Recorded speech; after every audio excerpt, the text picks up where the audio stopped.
Nidhi Sharma. She is founder president of Mukti Society and NGO. And she is having vast experience of various social activities in various and related to women at various organizations. She is especially a member against sexual harassment in JNK Police and JNK Women Commission. And today she is here with us to enhance the quality. Let us all welcome her. Now I hand over the mic to this section.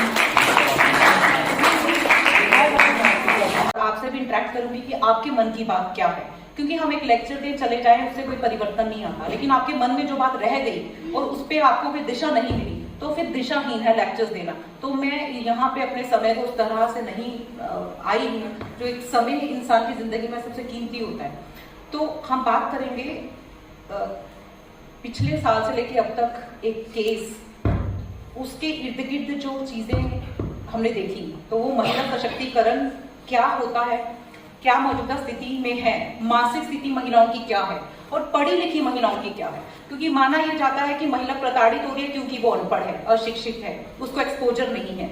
लेकिन एक शिक्षित लड़की, एक लड़की जिसको exposure है, जो traveller है, जो फेमिनिस्ट है, जो महिलाओं के हकों की बात भी करती है, उनके साथ खड़ी भी होती है और वही प्रताड़ित होती है, तो फिर स्थिति जो है इतनी गंभीर है, यानी कि इस विषय पे बात ही नहीं हो पाएगी। यानी कि कानून इस पे जो एक खौफ सोसाइटी में बनाने की जरूरत है वो नहीं बना पा रहा। तो कारण क्या है? उन कारणों पे बात बहुत कम हो रही है। तो बात आज वुमेन एम्पावरमेंट के अंतर्गत मैं करूंगी मेंटल एम्पावरमेंट पे और साइकोलॉजिकल एम्पावरमेंट पे, उसकी क्या जरूरत है और कितनी गंभीर स्थिति आ चुकी है।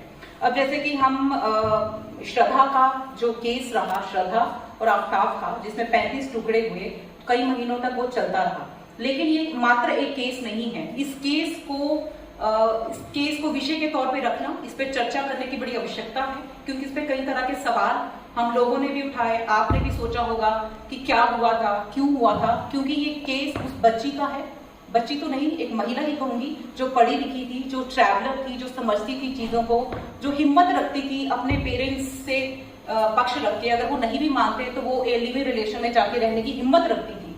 और वो आफ्ताब जो कि सोशल मीडिया के, अगर उसके हमने जो ट्विटर पे या फेसबुक पे अकाउंट देखे हैं, तो उसमें एक रिलीजन एक आता है, आपको सबको पता होगा, तो उसमें उसने ह्यूमैनिटी लिखा है। तो इस ट्रैप से भी बच्ची को बचने की जरूरत है। वो एक फूड ब्लॉगर भी था, आपको मालूम होगा, नहीं मालूम। तो हम क्या है कि आपका सोशल साइट्स पे भी मतलब अकेलापन इस हद तक है, मानसिक स्थिति हम लोगों की इस तरह बिगड़ चुकी है, पीएचडी करने के बाद भी, मतलब इतना एक्सपोजर के बाद भी, कि हम सोशल साइट पे दोस्तियां कर रहे हैं, है ना। हम देखते हैं, देखो कितना अच्छा है, इसमें इसने वीमेन एम्पावरमेंट पे बात की है। अब जैसे दशहरे पे शायद की दिवाली पे उसने एक पोस्ट, क्योंकि देखिए जब ये चीजें होती हैं तो देखना पड़ता है कि वो इंसान का ग्राउंड में पढ़ रही थी, उसने पोस्ट शेयर किया था कि हमें दशहरे में अपने अंदर के अहंकार को मारना चाहिए। किसने? आफ्ताब ने, जिसने एक बच्ची के विश्वास के 35 टुकड़े कर दिए, है ना। तो कहने का मतलब ये है कि सबसे पहली सीख बच्चियों को मैं ये देना चाहूंगी, स्टूडेंट्स को, और आपकी भी जिम्मेदारी है कि वो चीन बनाए, मतलब आपकी जागरूकता आप तक ना रहे, आपके बच्चों के लिए ना रहे, आपके परिवार के लिए ना रहे। आप भारतीय हैं तो भारत के लिए आपकी जिम्मेदारी है, क्योंकि भारत को हम कोई टुकड़ा नहीं मानते, कोई जमीन का टुकड़ा, ये हमारी माँ है। तो माँ के लिए जो आपकी जिम्मेदारी घर में है वो भारत के लिए भी है, ये आपको समझना पड़ेगा। आपकी पढ़ाई केवल इसलिए नहीं है कि आपको एक अच्छी नौकरी चाहिए, आपको एक अच्छी लड़की चाहिए, या लड़की को एक अच्छा लड़का चाहिए इसलिए उसको टॉप करना है, या उसको टॉप कॉलेज में जाना है क्योंकि उसको दिखाना है, प्रूव करना है, ऐसा ही नहीं है। ये एक हिस्सा है जीवन का। जीवन सिर्फ ये नहीं है, आप पे कुछ ऋण भी है, समाज का भी ऋण है। तो ये सारी जिम्मेदारी भी आपको निभानी है। तो साथ साथ में हम बात करेंगे जो स्थितियां हैं, साथ साथ में जो हमारी जिम्मेदारियां हैं, क्योंकि जिम्मेदारी की बात भी तो होगी ना।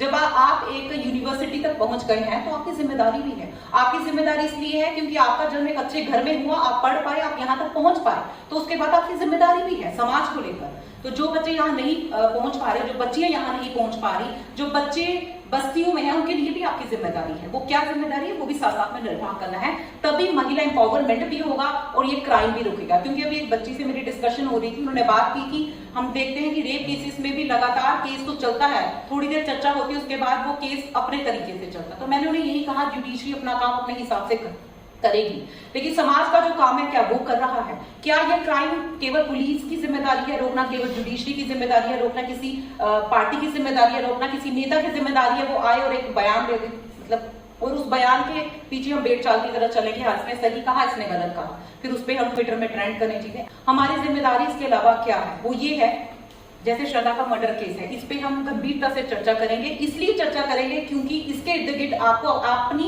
मानसिक स्थिति जो है उसको सबसे पहले तो उसके थीसिस हमें बनाने चाहिए। मुझे लगता है हम थीसिस बनाते हैं पीएचडी में कि हमें एक विषय लेना है, सबसे पहले विषय तो अपनी मानसिक स्थिति का लेना चाहिए कि हम जीवन में चाहते क्या है, जीवन का मतलब क्या है, क्या लाइफ में सिर्फ करियर मतलब लाइफ ऐसा है क्या। लेकिन इस स्थिति में हमारा युवा, मतलब युवाओं का देश, युवा सबसे ज्यादा भारत में है इस समय, और युवाओं की ये जो मानसिक स्थिति है ये अच्छी नहीं है। 50% अगर आबादी महिलाओं की है हमारे देश में, और महिलाएं सोशल साइट्स पे दोस्ती क्यों कर रही है, पता इतना विश्वास हम किसी यहाँ पे हम किसी को जिम्मेदार ठहराने या किसी को क्लीन चिट नहीं दे रहे, ना देने आए हैं, लेकिन उस स्थिति में हमें जाना पड़ेगा क्योंकि श्रद्धाएं बहुत सारी हैं, आफ्ताब बहुत सारे हैं जो घूम रहे हैं। आफ्ताब ने इससे पहले किसी का मर्डर नहीं किया था, तो हमें कैसे पता कि जिसके साथ हम घूम रहे हैं वो हमारा मर्डर करेगा या नहीं करेगा। और अगर श्रद्धा को ये नहीं पता चला 2 से 3 साल उस लड़के के साथ रहने के बाद कि एक दिन ये कर लेगा, जहाँ 2020 में उसके साथ मारपीट हुई थी और वो पुलिस स्टेशन गई थी और उसने वहां पे अपना बयान दर्ज करवाया था कि वो मुझे कहता है कि मैं तुम्हारा एक दिन गला दबा दूंगा, तुम्हारे टुकड़े कर दूंगा, और उसने ऐसा किया भी, और उसने अपनी स्टेटमेंट में 2020 में ये लिखवाया भी था, और फिर वो उसने कंप्लेंट वापस भी ले ली। कहने का मतलब है कि इतनी एक्सपोजर वाली लड़की, जो लड़की अपने माँ बाप के अगेंस्ट जाके लिविंग रिलेशन में उसके साथ रहना शुरू कर देती है, वो उस क्रिमिनल से क्यों नहीं अपना पीछा छुड़ा पाई, क्यों उसको नहीं छोड़ पाई, क्यों श्रद्धा जैसी जो भी लड़की है वो आफ्ताब जैसे लड़कों को, जब हिंसा उनके साथ, चलो आप लिविंग रिलेशन में चले गए, जब आपके साथ मारपीट हो रही है, आप क्यों नहीं छोड़ पा रहे, आप क्यों नहीं छोड़ पाती, वो क्या कारण है, वो आपको समझने की जरूरत है। क्योंकि जो आपका एज ग्रुप है, अभी आपका भी किसी के साथ ऐसा, क्योंकि रिलेशन होना तो स्वाभाविक सी बात है ना, किसी के साथ प्रेम तो हो ही सकता है, उसमें तो कोई बड़ी बात नहीं है। लेकिन वही 2023 आता है तो जीशान का जो तनीषा का केस है वो आ जाता है। मतलब एक लड़की एक लड़के के फ्रेम में जाती है, लिविंग रिलेशन में जाती है, मारपीट करती है, और वहीं उसके 35 टुकड़े हो रहे हैं, वो नहीं छोड़ पाती। एक लड़की को लड़का कहता है कि भाई बहुत हो गया, जो था रिश्ता था, लेकिन अब मुझे तुम्हारे साथ नहीं रहना, ब्रेकअप करना है, तो वो आत्महत्या कर देती है। तो लड़कियां इतनी कमजोर क्यों हो गई हैं कि जा तो उन्हें मारपीट के साथ उसी के साथ रहना जो उसे कह रहा है, जा जिससे उसे प्रेम उसे लगता है, जा फिर जिससे प्रेम था वो छोड़ देता तो आत्महत्या कर। मतलब आपका जीवन 2 से 3 साल के रिश्ते के बीच में ही चल रहा है। मतलब आपके बचपन से लेकर बड़े होने तक पढ़ाई है, आपके रिलेटिव हैं, आपके माँ बाप हैं, आपकी खुशियां हैं, 100 तरह की चीजें हैं, वो सपने कोई मायने नहीं रखते। तो ये जो मानसिक स्थिति हमारी बन रही है इस पे, क्योंकि आपके माँ बाप यहाँ नहीं आए हैं, क्योंकि उनको लेकर भी ये बहुत बड़ा प्रश्न चिन्ह लगता है कि आपकी ब्रिंगिंग में क्या सिर्फ यही सिखाया जा रहा है कि बेटा पढ़ो। क्योंकि मैं देखती हूँ अपने घरों में भी में, तो वो यही कहती हैं कि पढ़ो, पढ़ोगे नहीं तो क्या करोगे।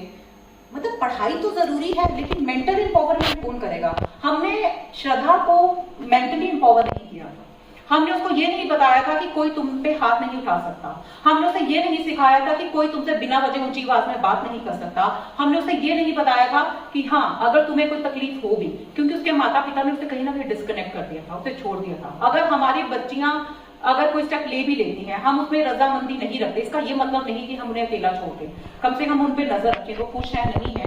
क्योंकि गलती होना एक इंसान की फितरत है। इंसान और भगवान में यही अंतर है कि इंसान गलती का पुतला है और भगवान जो है वो नहीं है, वो माफ करते हैं। तो अगर किसी बच्ची से कोई गलती हो जाती, क्योंकि यहाँ लड़के भी बैठे हैं, मैं उनको लेकर ये कहूंगी कि उनकी बहनों से ही कोई गलत बात हो भी जाती तो इसका क्या मतलब। अगर उनसे गलती हो सकती है तो उससे क्यों नहीं सुनी। भाइयों को भी अपनी बहनों को ये स्पेस देना पड़ेगा कि अगर वो कोई स्टेप कर उठा भी नहीं है तो भाई की एक वो रहे कि कुछ भी है मैं तेरे साथ हूँ, लेकिन हाँ बैठ के बात हो सकती है कि मैं इस चीज में तुम्हारी इस डिसीजन के साथ एग्री नहीं करता। लेकिन एक बच्ची को ऐसे ही छोड़ देना, तो तमाम तरह की चीजें आपने देखी ट्विटर पे, कोई इसी को जिम्मेदार ठहरा रहा है, कोई इसके माता पिता को ठहरा रहा है, कोई आफ्ताब को ठहरा रहा है। लेकिन मुझे ऐसा लगता है कि इसमें उस ना तो बच्ची की एक कोने में गलती दिखती है, आफ्ताब तो ऐसा था ही तो उसकी भी नहीं, लिविंग रिलेशन में गई उस चीज की भी गलती नहीं, उसने आजादी से अपना एक डिसीजन लिया उस चीज की भी नहीं, लेकिन समाज की, हमारी, उसके माता पिता की जो जिम्मेदारी थी, मुझे लगता है कि वो बिल्कुल भी सही नहीं रही। कोई भी इंसान जब असुरक्षा फील करता है, जैसे हमारा हाथ जलता है तो हम पानी ढूंढते हैं, बारिश होती है हम छाता ढूंढते हैं, वैसे ही एक बच्चियां ही क्यों ऐसा है कि मार खा रही है, सब कुछ है, कुछ नहीं ढूंढ रही, उन्हें पता है कि हमारी ना सुरक्षा है ना कोई सुनने वाला है। मतलब ऐसा प्रिज्म बन गया है, ऐसा माहौल किसने बनाया है, उसका जिम्मेदार कौन है। तो मतलब उसके जो दोस्त थे उनका कहना है कि हमें भी उसने बताया था कि मारपीट होती है, ये सब है, पुलिस स्टेशन में उसका जाना, वो काउंसलिंग भी ले रही थी, यानी वो चीज से निकलना चाहती थी, लेकिन उसे वो जो चीज चाहिए थी, जो बैकअप चाहिए था सपोर्ट में, वो शायद नहीं मिला। और दूसरा चीज ये आपको समझनी पड़ेगी, जो इस तरह के लड़के हैं, अगर उनकी दो चीजें होती हैं, ये सब माइंड गेम है, उनको समझ आ जाता है कि आपको नचाना कैसे है। अब देखो, आफ्ताब से वो दूर भी जाना चाहती थी। आफ्ताब की दो चीजें समझिए, और ये आफ्ताब नहीं, बहुत सारे आफ्ताब जो हमारे आगे पीछे रहते हैं, मैं उनकी बात कर रही हूँ। एक तो मेल ईगो हर्ट नहीं होना चाहिए मेल्स का, ये बड़ी कॉमन चीज है। यहाँ जो मेल्स बैठे हैं उसको अदरवाइज ना ले, मैं आफ्ताब के केस की बात कर रही हूँ। अगर उसको से आजादी चाहिए थी तो वो जा रही थी, वो जाने देता। वो ये भी नहीं चाहता था वो उसे छोड़ के जाए और उसे उसके टुकड़े भी करने थे। तो यहाँ मेल ईगो की बात आती है कि वो उसका मेल ईगो हर्ट हो जाता अगर वो उसे छोड़ के चली जाती, मतलब इसने मुझे छोड़ दिया, वो ये सहन नहीं कर सकता था। और ये बहुत से केसेस में हमने देखा भी है। उन केस, अलग अलग केसेस हम जम्मू कश्मीर में भी आपने देखे, घर वाले लड़की के साथ नहीं देते तो उसके बाद एक ना एक दिन तो चलना ही होता है। एक ना एक दिन तो उसको जा तो फांसी पे लगा देते हैं, मार के, या जो भी। वो केस बहुत सारे जम्मू में हमने देखे, बच्चीनगर अस्पताल में लाते हैं, फिर वो आरोप लगाते हैं लड़के वालों पे। लेकिन उसमें भी मैं कहती हूँ लड़के वालों से ज्यादा जिम्मेदार लड़की वालों के माता पिता होते हैं, क्योंकि तब वो उसे कहते हैं कि कोई बात नहीं, ऐसा ही होता है, कुछ साल के बाद सब ठीक हो जाएगा। जब पहले साल ऐसा होता तो कहते कोई बात नहीं, बच्चा होगा तो सब ठीक हो जाएगा। जब बच्चा होता है तो फिर वो कहते हैं कि कोई बात नहीं, अब इसकी जिम्मेदारी आ गई, अब ये समझेगा तो फिर ठीक हो जाएगा। ऐसे ही 10 से 15 साल निकल जाते हैं। 10-15 साल निकलने के बाद उस बच्ची को लगता है कि अब मैं कहाँ जाऊँ, क्योंकि तब तक वो टॉर्चर सेक्स साइकिल ऐसी हो गई होती है कि उसकी वो स्थिति नहीं होती कि वो कोई डिसीजन ले। तो ये सारा माइंड गेम है, आपको समझना पड़ेगा। ये जो एक सिस्टम सोसाइटी में चल रहा है कि एक तो बच्ची को टॉर्चर कैसे करना है, ये लिव इन रिलेशनशिप की बात कर रही हूँ, या फिर शादी के बाद की। तो जब वो समझ आता है, फिर जब मारपीट के बाद वो थोड़ी हिम्मत रखती है, जब उसके परिवार वाले रखते हैं भाई हम नहीं भेजेंगे, ऐसा भी होता है, तो फिर वो फोन आता है लड़के का, नहीं नहीं मैंने गुस्से में कर दिया। अब लड़की के दिमाग में ये बैठ जाता है कि ये गुस्से में मारता है, ऐसे बहुत अच्छा है, ऐसे बहुत प्यार करता है मुझे, है ना। तो बात सारी प्रेम की है, मतलब वो उसे मार पीट के भी ये विश्वास दिला के रखता है कि मैं, मुझसे ज्यादा प्रेम तुम्हें कोई कर नहीं सकता, मैंने इसलिए कर लिया क्योंकि मैं परेशान था, या फिर मुझे तकलीफ होती है, कि मतलब कुछ भी ऐसा करके। ये तो नॉर्मल सी बात है। तो आपको खुद भी इस स्थिति में अपने आप को लाना है, मानसिक तौर पे मजबूत होना है। आप कुछ भी पढ़ लें, ये तो आप देख रहे हैं कि पढ़ी लिखी स्मार्ट लड़कियां अगर प्रताड़ित हो रही हैं तो कहीं ना कहीं मेंटली वीकनेस है, साइकोलॉजिकल वीकनेस है, और वो आपको समझनी पड़ेगी। क्योंकि प्रकृति ने महिला को ज्यादा इमोशनल बनाया है, ये तो मतलब एक आध्यात्मिक बात भी है, एक फैक्चुअल भी है और साइंटिफिक बात भी है, लेकिन कमजोर नहीं बनाया।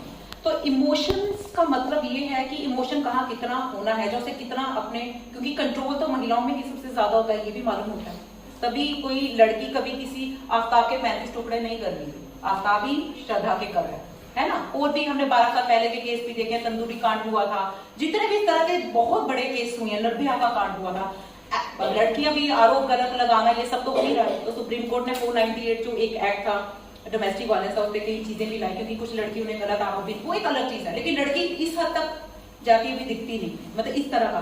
तो इसलिए आपको प्रोटेक्ट कैसे होना है, डरना तो नहीं है समाज में, लेकिन सतर्क रहना है, आपको मेंटली इंपावर होना है, आपको सिर्फ नोटिस करना है। देखो, आफ्ताब जैसे लड़कों के साथ जब आप रहते हैं तो उनकी, मुझे लगता है बहुत से सिम्टम्स ऐसे होते होंगे जो दिखते होंगे कि ये ऐसा हो सकता है, लेकिन हम प्यार करता है, जब प्यार कहते हैं अंधा होता है तो वो अंधा तो होता ही है। तो इसलिए उस चीज को इग्नोर नहीं करना इस स्टेज में, क्योंकि आपकी अभी आगे करियर और शादी दोनों चीजें होनी है, और बीच में जो इमोशनल रिलेशनशिप्स रहते हैं, किसी का भी कहीं रिलेशनशिप में। और आजकल अब अरेंज रिश्ते जो ढूंढे जा रहे हैं, तो माँ बाप को खुद ही विश्वास नहीं होता है कि यहाँ भेजें कि ना भेजें, क्योंकि ऐसा नहीं है, माँ बाप काफी सिक्योर, अपनी बच्चे को लेकर काफी चिंतित रहते हैं। लेकिन दिक्कत ये है कि वो जो इंजेक्शन है ना, अकेले कैसे रहोगी, सब कुछ ठीक है, लेकिन पुरुष हमारा कवच नहीं है, ठीक है, हम अकेले नहीं रह सकते, ऐसा नहीं है। और जीवन में विवाह करना ही करना है, ऐसा भी अगर कोई मिल गया, अगर कोई अच्छा लग रहा है तो ठीक है, अगर अरेंज मैरिज में कोई अच्छा रिश्ता आ रहा है तो ठीक है, नहीं तो नहीं। समाज में कितना कार्य करने वाला, हमारे बॉर्डर एरियाज में देखिए, रजौरी में क्या हुआ, अब उस गांव में हम जाएं और देखें वहां क्या हो रहा है, वहां कैसे गाँव है, वहां काम करा जाए। बच्चे जिनके माँ बाप चले गए, या आतंकवादियों ने मार दिया, या किसी रोड एक्सीडेंट में मर गए, या फिर कुछ भी था, जब हमारे काम की जो मेड आती है घर पे, उसके भी बच्चे होंगे, उससे पूछें, उसके लिए जो योजनाएं चल रही हैं उसे जागरूक करें, उसे वो दिलवाएं, उसे फॉर्म भरना नहीं आता, जो उसे थोड़ा थोड़ा पढ़ाना घर पे आधा घंटा शुरू करें, मतलब ये भी तो कार्य है। केवल मेरा कहने का मतलब अंत में ये है कि केवल मेरा जीवन, मेरे माता पिता, मेरा करियर, मेरी पढ़ाई, मेरी नौकरी आपका जीवन का लक्ष्य नहीं होना चाहिए और ना ही सिर्फ विवाह आपके जीवन का लक्ष्य होना चाहिए। ये जीवन के एक इम्पोर्टेंट हिस्से हैं, मान सकते हैं इसको, लेकिन जीवन नहीं है। जीवन में समाज भी है, उसके प्रति आपकी जिम्मेदारियां हैं, देश है, उसके प्रति आपकी जो जिम्मेदारियां, जो सिटीजन जो एक देश का होता है दुनिया में कहीं का भी, उसकी भी तो वो जिम्मेदारी है। तो वो जिम्मेदारियां ये भी, तो इस तरह के केस हैं। आप पढ़े लिखे हैं तो महिलाओं में चर्चा करें, कहाँ कौन सी बच्ची, क्योंकि बच्ची शेयर नहीं करती, कहाँ कौन सी बच्ची इस तरह के रिलेशन में फंसी है, क्या हम उस तरह की श्रद्धाओं को बचा सकते हैं या नहीं बचा सकते हैं? ऐसा कुछ किया जाए, उस इस तरह की जो श्रद्धाएं हैं उनको विश्वास दिला सकते हैं कि कोई बात नहीं, आपके साथ कोई ना हो, हम आपके साथ हैं, कोई दिक्कत होगी हमें बताइए। क्योंकि ये सारा क्राइम कर रहा तो एक पुरुष ही है, और उस पुरुष की परवरिश कौन कर रहा है? ज्यादा माता पिता तो कर रहे हैं, लेकिन समय ज्यादा माँ दे रही है। तो गड़बड़ जो है सारा महिला सशक्तिकरण के इर्द गिर्द इसलिए चीजें घूम रही है, क्योंकि कई बार पुरुष कहते हैं कि पुरुष सशक्तिकरण की बात क्यों नहीं होती, तो वो इसलिए नहीं होती क्योंकि इर्द गिर्द ही सारा महिला के ही सब घूम रहा है। तो महिला को अपना जो मेंटल एक सिस्टम पीछे से था, मेरी माँ भी उनकी माँ जो कहती थी, वो जो पास ऑन हो रहा है उसको यहाँ हमें रोकना है। अगर आप तक भी पास कुछ चीजें ऐसी हो गई हैं तो वहां रोकिए, आप आगे की जनरेशन को वो पास ऑफ ना करें जिसमें डर, जिसमें देखिए खौफ सबसे बड़ा बोझ होता है जीवन का। तो महिलाओं को खौफ क्या चीजें देती हैं? पुरुष, कवच, विवाह। अपने लक्ष्यों को बड़ा रखें, इतना छोटा ना रखें कि एक इंसान आपको छोड़ दे तो आप आत्महत्या कर लेती हैं। ये क्या हो गया? मतलब आपको कोई मार रहा है, पीट रहा है, तो आपको उसी के साथ रहना, चाहे वो आपको इमोशनली टॉर्चर कर रहा है, लेकिन आप जब स्टैंड ले लेंगी, जब आफ्ताब के अगेंस्ट 2020 में जब वो पुलिस स्टेशन में गई, उसके बाद नहीं जाती, पिता के पास चली जाती, स्टैंड ले लेती। उसने हिम्मत रखी माता पिता के अगेंस्ट जाके लिव इन रिलेशन में रहने की, लेकिन आफ्ताब को छोड़ने की हिम्मत क्यों नहीं दिखाई? मतलब उससे ये पता था कि अब ये गलती हो गई है तो अब मेरे को स्टिग्मा लग जाएगा। डोडा में जो शहीद परिवार उनके बीच में गई थी, 12वीं की बच्ची मेरे पास बैठी, उसने मुझे कहा कि दीदी मैं पढ़ना चाहती हूँ, मैंने टॉप किया लेकिन मेरी शादी करें। मैंने कहा क्यों, यहाँ 12वीं के बाद कर देते, अब बताइए वो क्या करेगी? मतलब कहने का मतलब ये है कि मेरा जीवन कैसा रहा, ये भारत नहीं है। भारत की हर महिला का जीवन मेरा जीवन नहीं है। भारत की हर महिला के माता पिता मेरे माता पिता जैसे नहीं थे। तरह तरह के कार्यक्रमों में जाने का मौका मिलता है माँ दुर्गा की कृपा से, तो समझ पाती हूँ कि स्थिति क्या है। जो आपने कहा वो ठीक है, लेकिन अब देखो वो बच्ची क्या करेगी। और वैसे ही अगले कार्यक्रम में मुझे एक और बच्ची मिली, तो मैंने उससे कहा बेटा इग्नू से पढ़ सकते हैं हम, कहा। और उस बच्ची को यही नहीं पता था, और काफी बच्चियों को कि इग्नू कुछ है और जहाँ से हम करस्पॉन्डेंस पढ़ सकते हैं। स्थिति यहाँ तक, मतलब एक बच्ची पढ़ना चाहती है, उसका विवाह हो रहा है, उसके पास एक ऑप्शन है, तो उसे पता ही नहीं है। तो इसलिए ये प्रिज्म जो हमारा है, ये भारत की हर महिला नहीं है, ये बहुत कम है, अभी बढ़ रही है लेकिन कम है।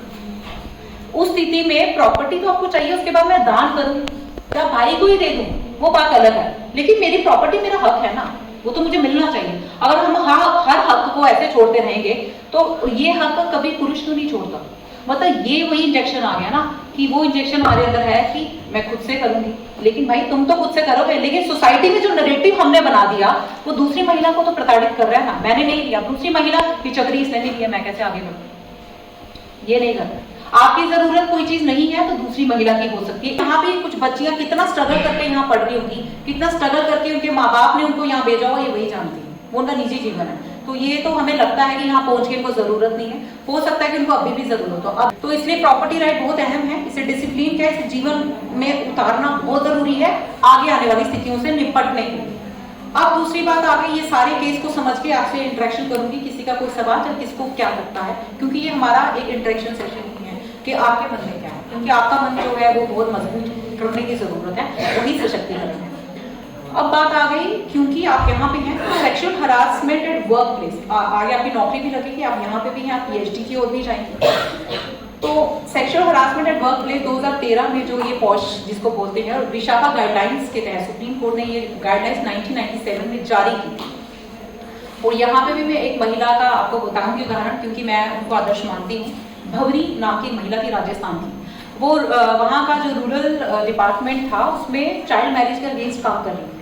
तो उन्होंने गांव में, उनको मालूम हुआ कि बच्ची की शादी हो रही है, उन्होंने उसे रुकवा दिया, मतलब रोकने की कोशिश की, रोकी नहीं, लेकिन पुलिस के जरिए रुकवा दिया। और उसके बाद उस परिवार के, क्योंकि वो छोटी जाति की थी और वो बड़ी जाति का परिवार था, तो 5 लोगों ने उसका मिलकर रेप किया उस चक्कर में कि इसने चाइल्ड मैरिज को रुका है। 1992 में मतलब वो केस गया कोर्ट में, लेकिन डॉक्टर्स, उसका मेडिकल रिपोर्ट, सब कुछ, आप सोचिए 90 की बात है, सब मैनेज हो जाता है। कई बार आज के दौर में भी कहा जाता है, तब तो होता ही होगा क्योंकि मीडिया तो था नहीं, रिपोर्ट कौन करेगा क्या हो रहा है क्या नहीं हो रहा। तो क्लीन चिट मिल गई कोर्ट से, लेकिन वो रेप हुआ था, सब था, सब मुकर गए, डॉक्टर ने भी उन्हीं लोगों के उसमें अपना बयान दिया। तो 97 में विशाखा नाम से ग्रुप बना कुछ एनजीओ का, जिन्होंने सुप्रीम कोर्ट में पीआई अंडर कर। तो सुप्रीम कोर्ट ने इसको बहुत गंभीरता से लेते हुए फटकार तो लगाई ही लगाई और ये माना कि sexual harassment at work place होता है, ठीक है। तो बहुत सी चीजें ऐसी हैं, जैसे स्टॉकिंग जो है उसको पहले जबूरना, इसको कोई क्राइम नहीं माना जाता था, लेकिन निर्भया कांड जो हुआ उसके बाद से इसको उस श्रेणी में लाया है। वैसे ही 1997 में सेक्सुअल हरासमेंट होता है ऑफिसेस में, यूनिवर्सिटीज में, कॉलेजेस में, मेड्स के साथ घरों में, वो भी उसमें अनऑर्गेनाइज सेक्टर भी उसमें कंसीडर किया गया है। और फिर भी बहुत साल लगे, 2013 में फाइनली ये एक्ट के रूप में आ गया। अब सेक्सुअल हरासमेंट की यहाँ पे एक कमेटी होती है, इंटरनल कंप्लेंट कमेटी। अगर आप में से कितनी बच्चियों को पता है ये बात, हाथ खड़ा करेगा कोई? नहीं पता, किसी को नहीं पता। अब देखिए, मैं मेंबर हूँ मैं ऐसे बात कर रही हूँ आपसे कि आपके सामने ये बात आ गई कि ये बच्चियां सशक्त हैं, फिर आप बताइए। देखिए, लेकिन मैडम ऐसा कोई इंसिडेंट्स भी नहीं है यहाँ पे। ये कोई बात नहीं है। अगर किसी के साथ हुआ है तो ये बच्ची किसी को जागरूक कैसे करेगी, आप ये बताइए। और इस कमेटी की जिम्मेदारी है कि वो यहाँ पे पोस्टर्स के जरिए और बीच बीच में सेशंस करे, उनको जागरूक करे। जागरूक इनकी सिक्योरिटी नहीं है, इसकी बच्ची होगी कल को, उसकी सिक्योरिटी कैसे करेगी जब इसको पता ही नहीं है कि ऐसी कोई वो होती है। वो जिम्मेदारी किसकी? यही तो गड़बड़ है सारा। आप समझ रहे हैं? आप में से किसी को नहीं पता है। एक बार दिखा देना मुझे, सारी बच्चियां बैठी हमारी। तो इंटरनल, अब मैं गंभीरता से इस पे बात करूंगी, ठीक है। सेक्सुअल हरासमेंट कमेटी क्या होती है और सेक्सुअल हरासमेंट क्या होता है? जब सेक्सुअल वर्ड आता है तो हमें लगता है कि छू लिया होगा, कुछ जबरदस्ती की होगी, फिजिकल होगा। ऐसा नहीं है, ऐसा उसका एक हिस्सा है। सेक्सुअल हरासमेंट का मतलब होता है वर्बल, बोलने से, नॉन वर्बल, छूने से, आपको ये कहने से कि मैं ज्यादा नंबर दे दूंगा तुम्हें, जैसे पीएचडी कर रहे हो तो आ जाना, मतलब यही चलता है ना। दूसरी भाषा में, जब बच्चियां हंस रही हैं मैं सही जगह पे जा रही हूँ कि नहीं जा रही हूँ, पहले हाँ या ना में बताओ। हाँ, यस मैम। तो इसको क्या कहते हैं? Sexual harassment. मैं तुम्हारी ट्रांसफर अच्छी जगह कर दूंगा लेकिन तुम मेरे साथ इन्वॉल्व हो जाओ, इसको क्या कहते हैं? Sexual harassment. कोई तुम्हारे साथ बैठ के, तुम्हें नहीं दिखा रहा, बैठ के कौन मूवी देख रहा है, इसको क्या कहते हैं? Sexual harassment. सेक्सुअल हरासमेंट केवल महिलाओं के लिए एक्ट है, ये जेंडर न्यूट्रल एक्ट नहीं है। इसमें से महिला कंप्लेन कर सकती है। देखिए कितना बड़ा आपके पास एक ताकत है, आपको बता रही। तो आज के बाद आप सशक्त हो जाइए आगे, क्योंकि पढ़ा लिखा समाज कितनी प्रताड़ना कर रहा है, वो मुझे लगता है कि अनपढ़ों की बराबरी से ज्यादा ही है। तो ये तो सिर्फ अनपढ़ जो है ना, वो बदनाम जल्दी हो जाता है। कहते हैं अमीर किसी को ढूंढता है तो उसे बिजनेस कहते हैं, और जब गरीब आवाज उठाता है तो उसे हिंसा कहते हैं, है ना। तो ये बात है। तो इसलिए ये सारा नेक्सस अभी तक भी पता होगा कुछ कुछ किस तरह से क्या क्योंकि सेक्सुअल हरासमेंट एक मैनेज्ड क्राइम है, इसको पूरा मैनेज किया जाता है। आपको कमेंट कर दी, जैसे कोई आया कहा क्या सेक्सी लग रही, लेकिन फिर कहा अरे ये क्या, ये तो नॉर्मल सा वर्ड है, इसमें क्या दिक्कत है, ऐसे ही करते हैं ना, तुम तो गवाह। सेक्सुअल हरासमेंट एक्ट ये कहता है कि अगर कोई बच्ची अनकंफर्टेबल होगी किसी पुरुष के बिहेव से, सामने वाले के बिहेव से वो अनकंफर्टेबल है, वो कैसा भी है, तो वो सेक्सुअल हरासमेंट है। वो बंदा डिसाइड नहीं कर सकता कि तुम कब हरास हो रही, तुम डिसाइड करोगे कि भाई मुझे तुम्हारा ये बिहेव पसंद नहीं है, तो ये सेक्सुअल हरासमेंट है। तो देखिए कितनी बड़ी ताकत है। एक एक्ट आपको ताकत देता है कि आपका माहौल आपके लिए सिक्योर आपको नहीं लग रहा, जब लग रहा है आप डिसाइड करेंगे। वो सामने वाला डिसाइड नहीं कर सकता, चाहे वो आपका प्रोफेसर है, चाहे वो एपी है, चाहे वो स्कॉलर है, कोई भी है। तो ये आपकी ताकत है। तो इसलिए बेटा आपने कहा था जुडिशरी कानून में इतनी ताकत है, लेकिन एक समाज ने हमारे आपके इस प्रिज्म को ऐसा कर दिया है कि वो चाहता ही नहीं आपको उसकी जागरूकता भी। तो पहले जागरूक होइए और उसके बाद जागरूकता फैलाइए और उसके बाद साथ दीजिए। एक बच्चे के साथ कुछ हो गया तो उसकी बातें नहीं करिए ग्रुप में बना के, उसके साथ खड़े हो जाइए उस पुरुष के खिलाफ, देखिए फिर क्या होता है। बदलाव महिला को लाना पड़ेगा, इस तरह साथ खड़े होके, सवाल उठा के नहीं। अगर अपनी, मैं कहती हूँ महिला गलत भी हो ना, मतलब गलत इन द सेंस कि उससे गलती हो गई, देखिए वो कह रही है कि अब मेरे को ये हरास कर रहा है। जैसे कहा जाता है कि लिव इन में रहे तो पहले सोचना था, ठीक है लिव इन में मैं उसकी पक्षधर नहीं हूँ, क्योंकि उसमें बच्ची की लाइफ इनसिक्योर है। बंदे को तो कोई फर्क नहीं पड़ता, वो तो कैसे भी रह लेता है, क्योंकि यही समाज का एक सिस्टम है। लेकिन बच्चियां जो हैं उनको ये समझना पड़ेगा, बड़ा इंडिपेंडेंट वे में जिए, मतलब उसके लिए चरित्रवान होना पड़ेगा। चरित्र आपकी सबसे बड़ी ताकत होता है, ठीक है। और चरित्र महिला का अगर सही है तो भी बातें होती हैं, तो उसकी परवाह नहीं, वो जो शक्ति आपकी होती है ना, उसके आगे जो भी आपका जो भी शत्रु होता है वो वैसे ही ठह जाते हैं। तो एक तो अपने आप को पूरा क्लीन रखने की कोशिश कीजिए। अगर, और क्लीन का मतलब ये नहीं होता आप किसी से रिलेशन में नहीं जा सकते, आप बैठ नहीं सकते, आप घूम नहीं सकते, ऐसा कुछ नहीं है। वो यहाँ पे तो लोकतंत्र है, वो कोई इशू नहीं है, लेकिन एक जो मर्यादा है ना वो मालूम होनी चाहिए। और अगर वो क्रॉस किसी आपकी सहेली की, आपकी नेबर में कोई बच्ची हो भी गई है, तो भी आप उसका साथ दें। आपको क्यों ना हम ये अभी से सोचें कि क्योंकि हम सारे एक पद्धति से जुड़े हैं, एक धर्म से जुड़े हैं जो वे ऑफ लिविंग है, कोई सिख है, कोई क्रिश्चियन है, कोई हिंदू है, कोई मुस्लिम है। हमारे सभी धर्मों में ये कहा गया है कि कल का मालूम नहीं है, हर एक श्वास परमात्मा का दिया हुआ है। क्यों हम किसी बच्ची के दर्द को, अपनी बच्ची का दर्द क्यों ना समझें? हम क्यों सिर्फ अपनी बच्ची, नहीं ये तो ऐसी नहीं है, इसके साथ तो ऐसा नहीं हुआ, इसे तो कोई ऐसा नहीं करता, अगर लड़की सही हो तो कोई नहीं करता, ऐसा कुछ नहीं है। पहले तो ये गलत धारणा है कि अगर आपकी बच्ची के साथ ऐसा नहीं हुआ तो दूसरी के साथ हो गया तो वो गलत है। अपने आप को, आपका कॉन्फिडेंस ही सब कुछ है। आप ये समझिए कि मैं खुश नसीब हूं, मैं कितनी संस्कारी, मुझे समझ है इन चीजों की ये क्या है। और भारत की संस्कृति और जो विरासत है वो रानी अहल्याबाई है, उसे पढ़िएगा। अहल्याबाई जी के लिए पढ़ा है कभी? आपने पढ़ा है? कुछ बताएंगे उनके लिए? प्रेरित हुए आप? क्रांतिकारी काम बहुत किया उन्होंने वुमेन एम्पावरमेंट के लिए। कौन सी सदी में किया? आप सोचो, या आप हम आज भी महिला सशक्तिकरण में बात करने जा रहे हैं, तुम शक्तिशाली हो, उस समय रानी अहल्याबाई इंदौर की वो क्या मतलब रही है। एक गरीब किसान की बेटी थी, विवाह राजा के साथ, उसके बेटे के साथ हुआ। उसके ससुर कितने एम्पावर्ड थे, उन्होंने अपनी बहू को सत्ता दी, बेटे का निधन हो गया। तो आप पिता को भी ऐसा पिता बनना चाहिए ना, ससुर को भी ऐसा ससुर बनना चाहिए। और ये 1700 की बात कर रही हूँ, आज 2023 है। हम कितने अनपढ़ हैं आप ये सोचिए। ये अपनी डिग्रीज जो है ये एक तरफ रखिए, बहुत अनपढ़ हम हो चुके हैं। हमें उस तरह की पढ़ाई में जाना, उस तरह से सभ्य होना, वो भारत की संस्कृति है। आप सोचो, दोनों उसकी भी तो बातें होती है, ये कैसी है, ये तो नेतृत्व कर रही है, इतने मर्दों में बैठ रही है, उसने भी इस तरह की बातें सुनी होंगी, लेकिन वो हटी क्या, आज वो इतिहास बन गया। तो इतिहास बनने की कोशिश कीजिए। हमें लगता था कमाएंगे अच्छा, सशक्त हैं, पढ़े लिखे सशक्त है, नहीं, अपने संस्कार, अपनी संस्कृति को समझिए। और एनजीओ से संपर्क करिए, डिस्ट्रिक्ट मैजिस्ट्रेट बैठा है उससे वहां जाइए, डीसी बैठता है डिस्ट्रिक्ट का, वहां जाइए, आपके लिए तो बैठे हैं। एक तो ये समझिए, सोशल वेलफेयर की सेक्रेटरी होंगी, डायरेक्टर होगा, से मिलिए कि सर बताइए मेरे लिए क्या स्कीम है, मेरा कोई साथ नहीं दे रहा, बताइए मुझे सरकार मेरे लिए क्या योजना लाई है, जाइए ना। और अगर कोई इसमें प्रताड़ित है तो उसको भेजिए ना, इनको जगाइए ना। अगर कोई सिस्टम सोया है तो उसे जगाना हमें है, हमें अपना हक को लेना, ये हमारा हक है, हम कोई भीख नहीं मांग रहे हैं, ठीक है। तो ये चीजें सारी आपको आपके लिए ही नहीं, मैं आपको बता रही हूँ, आपके आगे पीछे जो भी महिलाएं, आपकी मेड्स हैं, उनकी बच्चियां हैं, बस्तियों में हैं, जहां मौका मिले बच्चियों को इस तरह से आपको मजबूत बनाना है, ये भी आपकी जिम्मेदारी है। क्योंकि मुझे ऐसे लगता है, पता नहीं क्यों, कि बच्चियां मानसिक तौर पे मजबूत जितना होना चाहिए नहीं है, मुझे ऐसा लगता है, मतलब फेस से भी लगता है। ऐसा है क्या? नो कह के नो है, नो भी एक दो का ही आया है ना, क्योंकि इमोशनल होती है इस चीज को, आपने इमोशन को अपनी अभी करेंगे इंट्रैक्शन करेंगे, ताकत बनाना है, ठीक है। और दूसरा ये कि यहाँ नफरत का माहौल भी नहीं बनाना कि हर इंसान ऐसा ही है, वो नहीं है, लेकिन ऑब्जर्व करिए ना। अगर आप में वो क्षमता नहीं है तो इसको चाहिए मत। कहते हैं जिस गली का रास्ता नहीं बताना, फिर उसमें जाना नहीं चाहिए। अगर गए हो तो फिर जागरूक होइए, आप में वो दम होना चाहिए कि आप गली में चले गए, एक गलत मोड़ ले लिया तो वापिस आ सको, ये नहीं कि उधर आत्महत्या, ये क्या बात है?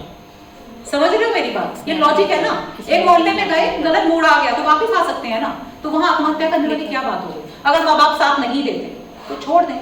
मैंने आपको कहा इसका उपाय क्या है, सरकार ने योजना लाई है, खटखटाइए ना इनके। अगर गांव में तो सरपंच से मिलिए ना, अगर वो कुछ नहीं कर पा रहा तो एसडीएम होगा, उसके पास जाइए, बोलिए। आपके पास सोशल मीडिया, ट्विटर है, उस पर लिखिए मुझे साथ की जरूरत है, मेरे माँ बाप ने मुझे छोड़ दिया है, समाज ने छोड़ दिया, क्या कोई है, कोई इस समाज में पुरुष है क्या, कोई असल स्त्री है क्या जो मेरे लिए आएगी? देखिए क्या साथ नहीं मिलेगा? सोशल मीडिया आपके पास है ना, ये भगवान की देन है आपको। तो अपने जीवन को अंत मत करिए, ये जीवन उन महिलाओं के लिए लगाइए जो अंत करने का सोच रही है।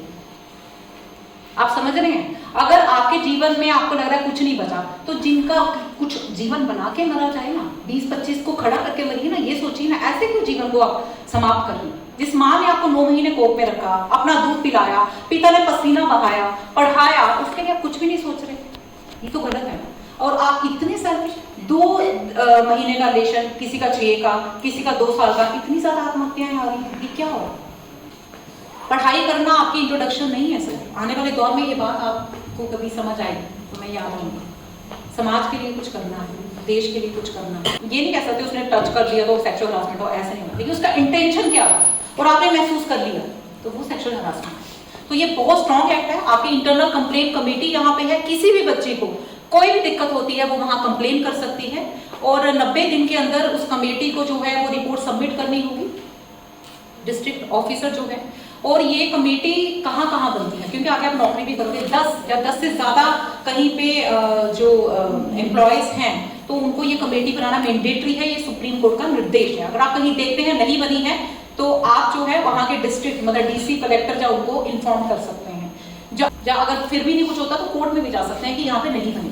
और अगर जहाँ 10 से कम एम्प्लॉय है, जैसे अनऑर्गेनाइज सेक्टर, अब इसमें सेक्टर कौन कौन से आते हैं? अनऑर्गेनाइज सेक्टर क्या होता है? जैसे मजदूरी कर रही है, घर में मेड्स हैं, वो कोई रजिस्टर थोड़ी ना, वो किसी कंपनी में थोड़ी ना काम करिए, उनको कोई मेडिकल थोड़ी ना होगा। अनऑर्गेनाइज सेक्टर वो भी आ रहा है। ऑर्गेनाइज जो public sector, government, university, schools, colleges. और अगर आप कहीं इंटरव्यू देने जाते हैं वहां पे भी आपके साथ कोई बदतमीजी ऐसी कर देता है तो वो भी सेक्सुअल हरासमेंट केस में आएगा। मतलब एरिया देखिए आपको इसमें कौन कौन से कवर हुए हैं। तो यहाँ पे आप इस तरह की तमाम चीज़ों को लेकर, आपके कलर को लेकर कमेंट करना और माहौल इनसिक्योर सा बनाना, और जैसे मैंने आपको बताया कि सिर्फ टच नहीं और नॉन वर्बल, मतलब होता है ना कोई आपको घूर रहा है वो आपको ज़्यादा आपको लगता है कितना इरिटेट है ना, इरिटेशन हो रहा है, कब से घूरे जा रहा है, ये नॉर्मल रहता है तो ये सेक्सुअल हरासमेंट है। ये मजाक नहीं है कि ऐसे घूर लिया हमने बर्दाश्त कर लिया, इसको सेक्सुअल हरासमेंट कहते हैं। तो इस चीज़ का जो सामाजिक हथियार है वो ये है, किसी के साथ ऐसा हो रहा है सब उसके साथ जाके खड़े हो जाओ, ठीक है। उसमें ये मत ढूंढो इसने ऐसे किया था इसलिए उसने घूरा, इसने टी शर्ट ऐसी डाली थी इसलिए घूरा, टी शर्ट ऐसी डाली थी तो क्या किसी को हक है वो ऐसे घूरेगा। तो ये जो हमने भी एक्सेप्ट कर लिया ना, इसलिए ऐसा हुआ क्योंकि इसने ऐसा किया था, इसलिए ऐसा हुआ क्योंकि इसने ऐसा पहना था, इसलिए ऐसा हुआ क्योंकि ये बात नहीं है, ये कोई लॉजिक नहीं है, ये किसी को हक नहीं देता कि आपको कोई हरास करेगा।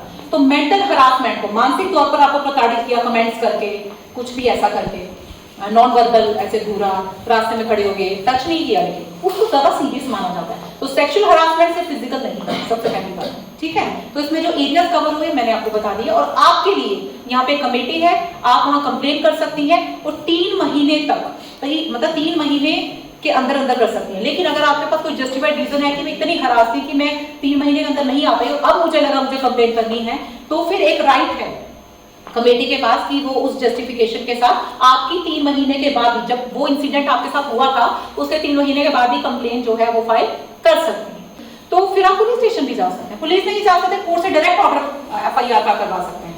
अगर वो भी नहीं करना चाहते तो डिस्ट्रिक्ट ऑफिसर के पास जा सकते हैं। पूरा जहाँ पे जिस ऑफिस में 10 से कम एम्प्लॉयज है वहाँ की लोकल कमेटी बनती है जो हर डिस्ट्रिक्ट में बनाने का आदेश है, तो वहाँ कंप्लेन कर सकते हैं। ये बहुत अच्छा ऐप आपके लिए बना है, इसकी जानकारी जैसे किसी को थी नहीं, आपने बताया, तो ये एक जानकारी थी। अब आपके सवाल। हाँ प्लीज। जब मेंटल हेल्थ की बात आती है तो मेंटल हेल्थ को टोटली साइड लाइन कर देते हैं और मेन स्ट्रीम मीडिया में हमने देखा है कि काफ़ी यूजलेस टॉपिक्स पे डिस्कशन होती है और मेंटल हेल्थ पे डिस्कशन नहीं होती। तो ऐसा क्यों है? दूसरा क्वेश्चन मेरा ये कि जब अकाउंटेबिलिटी की बात आती है, हम सवाल पूछना नहीं चाहते या डरते हैं हम सवाल पूछने से, कुछ भी हो हम अकाउंटेबल किसी को नहीं ठहराना चाहते, हम सवाल पूछने से डरते हैं, ऐसा क्यों है या इसको हम कैसे बदलें? खौफ का माहौल रहता है लोगों में, लोग क्वेश्चन पूछने से रिफ्रेन नहीं करते हैं मोस्टली, ऐसा क्यों है हमारी सोसाइटी? हाँ, सबसे पहले मेंटल हेल्थ को लेके एक तो ये भ्रांति है आम जनता में कि अच्छा ये पागल हो गया, जैसे अच्छा ये मेंटल भी डॉक्टर के पास गए थे, वो प्रिस्क्रिप्शन ही छुपा के रखनी पड़ती है। तो सबसे पहला मैंने कहा ना आपको, हर चीज सरकार कानून वो नहीं कर पाएगा, समाज जो है ना, मुझे ऐसा लगता है कि उसकी वही ज्यादा जिम्मेदार है, हमने ही ये माहौल बना रखा है। तो इसलिए ये भी हमारा दृष्टिकोण है, हमें बदलना है। और इस पे हम ऐसा कर सकते हैं, स्टूडेंट्स के तौर पे आप क्या कर सकते हो, जैसे मेंटल हेल्थ डेज तो आजकल होते ही हैं, तो सारे फेसबुक लाइव आए, इस पे एक मैसेज दें या किसी केस की चर्चा करें, ताकि ये इतना कॉमन हो जाए कि किसी को इसमें हिचक ना रहे, इसमें बात करने में, जैसे बताने में। तो ये हम कर सकते हैं। कानून को जो करना है, कानून तो हर चीज के लिए। मेंटल हेल्थ को लेकर कितने कैंपेन चलाए जा रहे हैं। साइकेट्रिक हॉस्पिटल यहाँ कहाँ है आपको पता है? जम्मू में ये हॉस्पिटल है, कहाँ है मालूम है? हाँ, उनको पता है। देखो इस अस्पताल का भी आप में से बहुत कम लोगों को पता है कि वो कहाँ है। तो ये आपके सवाल का जवाब था ना। कि ये दिक्कत है।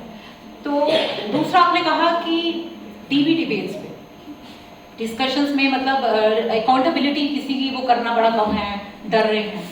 देखिए सबसे पहली बात तो ये है, एक माहौल और मैं देख रही हूँ कि हम आजकल हर एक चीज़ को लेकर मीडिया काफ़ी उसमें है कि मीडिया ऐसे है, मीडिया, हमें किसी भी चीज़ को लेकर किसी भी इंस्टीट्यूशन पे निर्भर ना होना है। वो जो कर रहे हैं, वो जो चल रहे हैं, वो चलता रहेगा। हम क्या कर सकते हैं समाज में नैरेटिव बनाने को लेकर, वो हमें करना है। मुझे लगता है कि ये हल है। मैम अभी जैसे वो कि जब अगर कोई रेप केस वगैरह होते हैं तो पहले चेक किया जाएगा कि लड़की ने पहना क्या है। 10 बार सोच लेना कि अच्छा मेरे साथ सेक्सुअल हरासमेंट अगर हुई है तो मैंने ऐसे कपड़े पहने थे, शायद से मुझे तो नहीं बोलेंगे। या अगर इवन वो भी हो रहा है, किसी भी देश की व्यवस्था किस पे चलेगी? संविधान पे चलेगी, कानून पे चलेगी, जुडिशरी पे चलेगी। हमारा रोल मॉडल या हमारा जो विजन है वो लोगों की ओर नहीं जाएगा। वो कल को किसी के साथ हो सकता है, वो तो उसने भी नहीं सोचा। एक ट्रैवलर लड़की ने सोचा, एक मेट्रो सिटी में रहने वाली लड़की ने सोचा होगा। हम तो छोटे शहर से, तो इसलिए बाधा शहर में, बॉर्डर पे रहने वाली में, अनपढ़ में, शिक्षित में दिख नहीं रही, यहाँ से दिख रही है। इसको बहुत मजबूत करने की जरूरत है, एक स्ट्रॉन्ग होने की जरूरत है। पुरुष हमारा कवच है जो उसके बिना जीवन ही नहीं गुजर सकता। इस चीज को क्रॉस करने की जरूरत है। इतना मामूली जीवन नहीं है। जीवन के लक्ष्यों को बड़ा बनाइए। जीवन का लक्ष्यों को एक नौकरी तक भी ना रखिए। नहीं नौकरी मिलेगी तो क्या हो जाएगा? स्टार्टअप भी नहीं बना पाओगे तो क्या हो जाएगा? जाइए जरा रजौरी में जाइए, बॉर्डर एरिया में जाइए, वहाँ लोग कैसे रह रहे हैं। अस्पतालों में जाइए, क्या हो रहा है। हम यहाँ क्या कर सकते हैं? पता, हमें उंगली उठाना, ट्वीट करना, उससे भी बाहर आना, इस दुनिया से बाहर आना पड़ेगा। क्योंकि वो आपने राय रख दी, वो जरूरी है, लेकिन आपका कर्म भी तो कुछ है ना। उस अव्यवस्था को व्यवस्थित करने में आपका कर्म जो है वो जरा मुझे लग रहा है हम लोगों का कम है। उसकी ओर बढ़े तो ये जो आपने इंसिडेंट कहा, ये छोटा लगेगा तब आप, है ना। अभी आप स्टूडेंट है, पढ़िए, देखिए, गुस्सा आ गया यार ये क्या। लेकिन जब आप इससे बाहर निकल के बड़े काम आपके जरिए होंगे, आप लगेगा ये कौन है। तो इसलिए इससे नेगेटिव होने की आवश्यकता नहीं है। और कोई सवाल आप पीछे से? नहीं मतलब मैम आप खुल के बताइए। आपने कहा कि आप इनको असुरों की तरह देखें। कोई भी लड़का ऐसा आप मतलब आपका शक पे न लगे, ऐसी कोई भी मानसिकता क्या करे, असुर नहीं करे। वो हर एक मानसिकता असुर नहीं है, असुरी मानसिकता नहीं है। तो फिर नाम पे क्यों उठे? अच्छा देखो मेरी बात सुनिए। आप सबसे पहले ऐसा कोई भी केस आता है तो हमें उनके नामों में नाम रख के इसको मानसिकता लेना है। वो क्या मानसिकता थी श्रद्धा की जो इस तरह हुआ, और वो आफ्ताब की क्या मानसिकता थी। हर एक केस को हम नहीं ले सकते, लेकिन एक मानसिकता जो ये चल रही है कि अब तो पहले तो महिला प्रताड़न होता था, दौरी है, जला दिया, ठीक है। अब तो मतलब मारना, इस तरह से टुकड़े करना ट्रेंड ही हो गया, मतलब कोई खौफ ही नहीं है। तो ये जो मानसिकता है असुरी मानसिकता है, इसे बिल्कुल असुरों की तरह देखना चाहिए, इसमें कोई दो नहीं। और दूसरी बात ये आ गई कि लड़कियां नहीं करती है। लड़की का कोई एक केस बता दो, क्रिमिनल्स हो सकती है, वो सब हो सकता है, लेकिन इतनी निर्दयी एक महिला नहीं हो सकती। निर्दयी होने में पुरुष का कोई मुकाबला नहीं। अगर मैडम होगी भी तो कोई 1% होगी। हाँ, उसको ये कह रहे हैं कि आप लड़कों का दर्द नहीं समझ रहे। हाँ एग्जैक्टली, मैं ये बोल रहा हूँ। मतलब हो सकती है कि लड़की आपने जो बोला होता है, ठीक है, एग्रीड। नहीं होता है, इसलिए आप कह रहे हैं कि ऐसा नहीं होता है। देखिए समाज में जो व्यवस्था, देखिए 498 जो एक्ट था 498 उसमें जो महिलाएं लड़के के डॉरी को लेकर उसके माँ बाप के ननदों पे जो एक केस चलता था, उसमें सुप्रीम कोर्ट ने जो है वो एक डायरेक्शन जारी की कि ऐसा हो रहा है कि महिलाएं इसका मिसयूज कर रही हैं। ठीक है, ऐसा नहीं है कुछ नहीं होता, लेकिन टॉपिक में मैंने उस एक्ट का मिसयूज के बारे में कुछ सुना नहीं। देखो पॉलिसी मेकिंग में लेडीज ही नहीं है। 198 नेशंस में इंडिया 148 नंबर पे है representation of women in government को लेकर। दुनिया भर में 198 नेशंस में से 148 पोजीशन पे। तो सिक्योरिटी किसको है कि महिला गवर्नमेंट सिस्टम में ना है? कौन है वो? पुरुष समाज ही है ना, वो पुरुष मानसिकता ही है ना। वो हर एक पुरुष नहीं है कि वो पुरुष मानसिकता है, वो नहीं चाह रही है। अगर सरपंच भी कोई महिला बन रही है तो उसकी सारी पावर्स का इस्तेमाल उसका पति ही करता है। तो फिर कानून क्या करेगा? अमेंडमेंट किया हमने दे दिया पंचायतों में आपको राइट, तो आप बन भी गई, तो उसके यहाँ से आगे ना दिक्कत। यहाँ जो होगा वो पति को बोलेगी मैं सरपंच हूँ, थोड़ा सा आदर से बात करें, है ना। तो ये जो टेम्परामेंट है ये आपको लाना आपके लिए, इसमें सरकार का कानून कैसे ला सकते? तो इसलिए पुरुष समाज की मानसिकता का एक है ये सिस्टम जो इनको एक प्रिज्म में ही रखना चाहता है। वो हमारे घरों में है। मैं जानना चाह रहा था कि मैं मिसयूज का क्या कहूँ, आप मुझे बताइए। जितना मिसयूज हमारी शर्माओं का हो रहा है, मैं क्या आपके मिसयूज की बात मतलब मैं फिर से नहीं निकल पा रही कि हमारी बच्चियों के इमोशन का उनके इमोशन का इतना मिसयूज हो रहा है, तो मैं इनको सशक्त करना मेरा फोकस है, क्योंकि आज विमेन एम्पावरमेंट है। जब पुरुष एम्पावरमेंट का होगा तो मैं बात करूँगी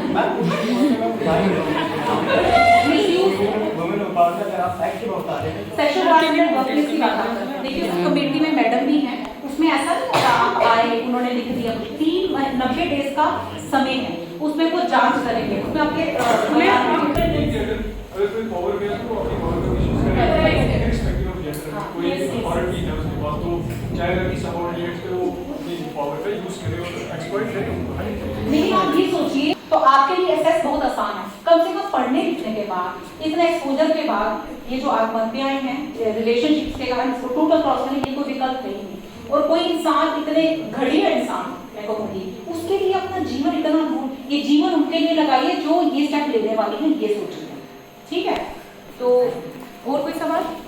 ये उनकी लव वेब सीरीज बनती है, किसी का मैं इंस्पायर हो गया हूँ, उसने ये किया हूँ, पंथी भी होती हूँ वेब सीरीज Yes, ma'am. जिनसे ये लोग इंस्पायर होते हैं। Text- लेकिन ये सरकार का मसला है कि सरकार भी तो फिर आप जीवन में कभी हार नहीं सकते, कभी ना कभी अकेले लड़ना पड़ेगा, और वो जो लड़ाई है ना वही आपको कुछ बना सकती है। देखिए ये मेंटालिटी का इशू बहुत है, ब्रिंगिंग लड़कों की जो उस पर जरा ध्यान देने की जरूरत है। मैक्सिमम वो लड़के वो हैं जिन्होंने उससे पहले कोई मर्डर नहीं किया है। नर्बया के जो रेपिस्ट थे उनमें से अधिकतर जो थे उन्होंने पहले कोई क्राइम ही नहीं किया, कोई जिम ट्रेनर था, कोई कुछ था, अच्छा था। उस जिम ट्रेनर के पास क्या लड़कियां नहीं आती थी?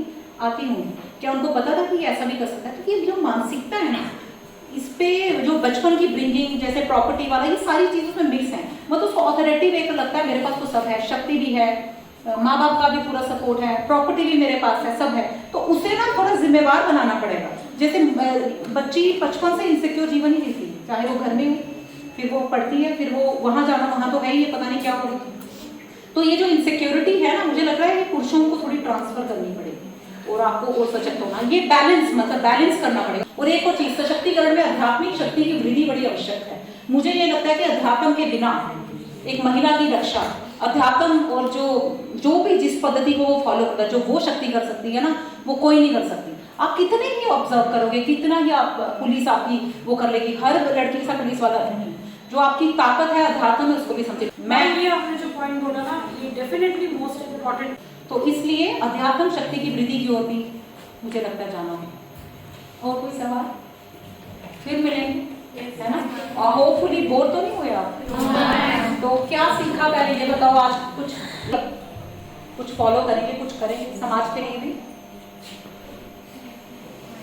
एक दूसरे को देख रहे हो, कमाल, ये कोई 5th to 6th क्लास थोड़ी है। आप कुछ बोलना चाहते हो? अरे थैंक्स वाली क्या बात है, ये हमारे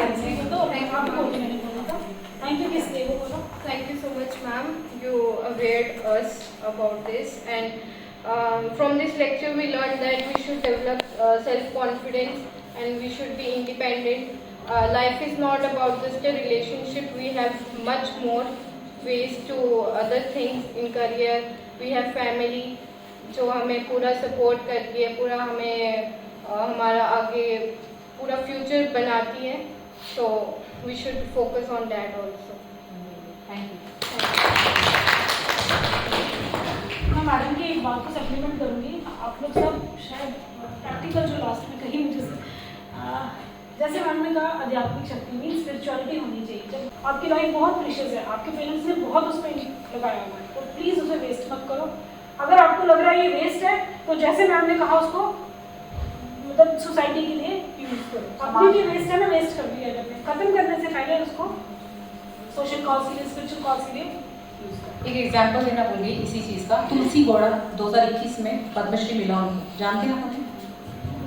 नहीं जानते? 72 सालों की उम्र है, आदिवासी हैं, और वो पेड़ 6 दशकों तक जंगलों को बचाती रही है। 30,000 से ज़्यादा पेड़ तो लगाए हैं, लेकिन जड़ी बूटी को कितनी ज़्यादा नॉलेज है कि वो उपचार भी उससे करते हैं।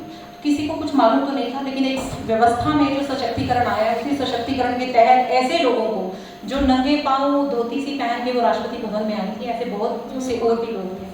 एक हॉकी प्लेयर थी जिनके पिताजी रिक्शा शायद चलाते थे और माँ लोगों के बर्तन ही साफ करते थे, जैसे हमारे प्रधानमंत्री मोदी जी की माँ थी, तो उनको भी मिला वो सम्मान, हॉकी प्लेयर, उनका नाम मैं भूल गई हूँ। तो ये सशक्तिकरण, वो कभी स्कूल नहीं गई, वो 72 साल की महिला ने स्कूल देखा भी नहीं होगा, जंगलों में ही रही, लेकिन उनका सशक्तिकरण कितना था कि उन्हें था कि प्रकृति को माँ गौरी का रूप माना जाता है हिंदू धर्म में, तो इस प्रकृति को बचाना है, ये मेरा धर्म है। तो आप किसी भी चीज़ को धर्म ले सकते हैं। मैंने महिला वायलेंस के खिलाफ काम करना ही मेरा धर्म है, मैंने पेड़ पौधे लगाने ही मेरा धर्म है। तो धर्म इस वे में आप फॉलो करें तो वो सशक्तिकरण है। केवल डिग्रीज लेके सिर्फ नौकरी करना एक सशक्तिकरण नहीं हो सकता। तो इसलिए इस तरह के लक्ष्यों को अगर हम रखें तो ये चीज़ें तो बड़ी छोटी हैं, बस यही है।